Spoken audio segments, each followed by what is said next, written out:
अमित शाह समेत तमाम दिग्गजों ने वोट डाल दिए हैं। प्रधानमंत्री मोदी की मां हीराबा ने भी मतदान केंद्र जाकर मतदान कर दिया है।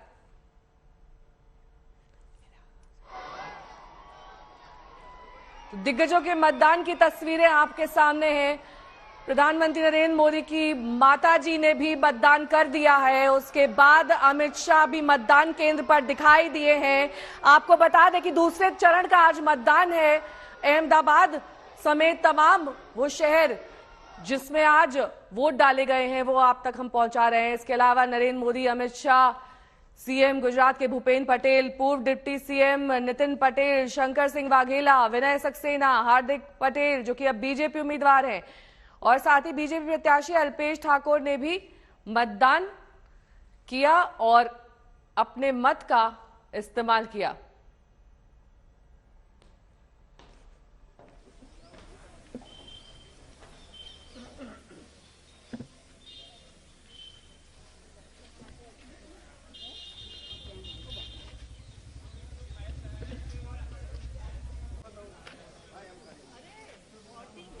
11 बजे तक आंकड़ा आपके सामने है। साबरकांठा में 22% मतदान तकरीबन हुआ है, वडोदरा में 18%, गांधीनगर में 20%, अहमदाबाद में 16% लगभग मतदान हुआ है, मेहसाणा में 20.66%, महिसागर में 17% लगभग, पंचमहल में 18.74% और पाटन में 18.18% मतदान हुआ है। तो कुल मिलाकर अगर तस्वीर देखी जाए तो औसतन 20% के तकरीबन मतदान अभी तक हुआ है, जिसमें मेहसाणा में 20.66% मतदान, छोटा उदयपुर में 23.35%, बनासकांठा में 21.02%, दाहोद में 17.83%, खेड़ा में 19.63%।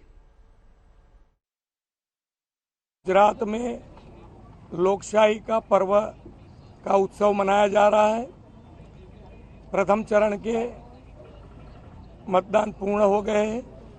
आज दूसरे चरण का मतदान शुरू हुआ है। ये दफा हम भारतीय जनता पार्टी पुराने सारे रिकॉर्ड तोड़ के सारे नंबर से ये चुनाव भी हम जीते। गुजरात में लोग आज अपने आप को ठगा महसूस कर रहे हैं। अब देखिए कि जो समस्याएं गुजरात की है, अपने मुख्यमंत्री बार बार क्यों बदले, पूरा प्रधानमंडल आपको खारिज क्यों करना पड़ा।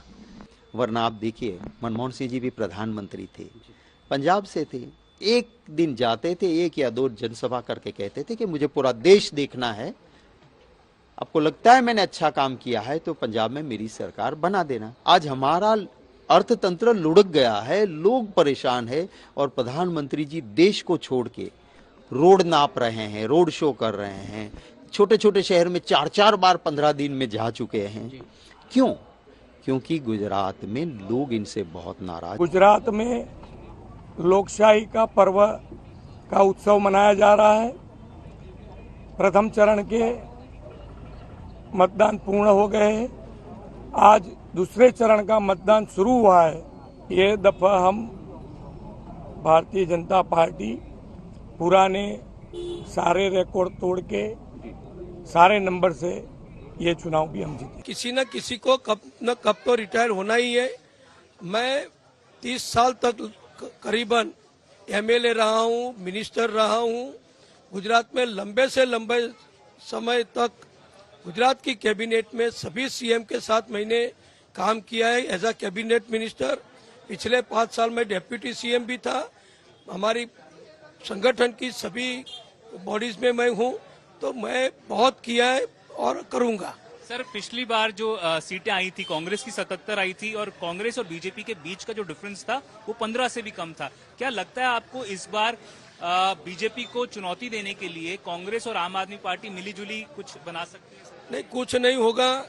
लास्ट वक्त तो जो हुआ था वो आप जानते हो। उस वक्त जो पाटीदार अनामत आंदोलन हुआ था, इसके कारण कई रीजन में हमारी बीजेपी की सीटें कम हुई थी। वो सब बात अब चली गई है।